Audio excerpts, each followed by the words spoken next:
उज्जैन के महाकाल के गर्भगृह में आज भी एक ऐसा रहस्य छुपा है जिसे सुनकर इंसान की रूह कांप जाती है।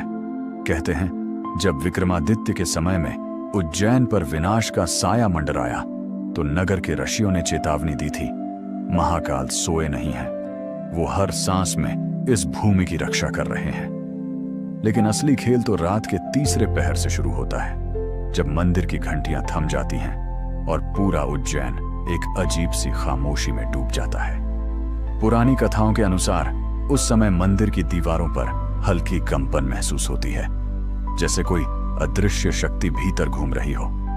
कई सदियों पहले मंदिर के एक पुजारी ने अपने आखिरी श्वास में कहा था कि उन्होंने महाकाल को जागृत रूप में देखा। 3 आंखों से आग सी चमक, गले में सर्पों का फन और उनके पीछे अंधेरे में घूमते गण जो समय के हर नियम को तोड़ते नजर आते थे। स्थानीय लोग बताते हैं कि भस्मारती के समय जलती चिता की भस्म जब शिवलिंग को छूती है तो कुछ पल के लिए पूरा मंदिर हल्का सा थरथराता है, मानो देव स्वयं प्रकट होने वाले हों। कई यात्रियों ने दावा किया कि महाकाल कॉरिडोर के पीछे मौजूद प्राचीन सुरंग से कभी-कभी बेहद धीमी आवाजें आती हैं, जैसे शंख की ध्वनि या फिर किसी विशाल शक्ति की गूंज, जिसे सामान्य मनुष्य समझ ही नहीं सकता।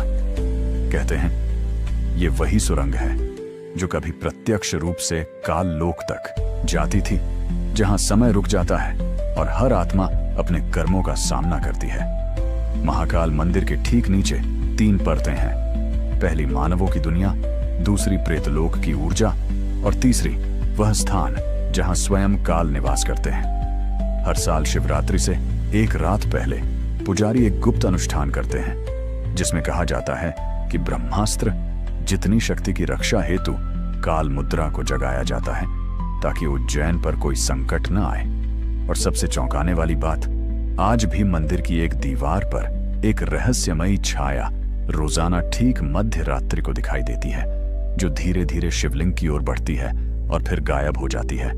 पुजारियों के अनुसार ये स्वयं काल का संकेत है। शायद इसीलिए इस स्थान को महाकाल कहा जाता है, क्योंकि यहां समय खत्म नहीं होता, समय खुद अपने स्वामी की सेवा में खड़ा रहता है। यही उज्जैन महाकाल का रहस्य है, जहां कदम रखते ही लगता है कि देवता नहीं, समय का राजा स्वयं आपकी धड़कनों को सुन रहा है।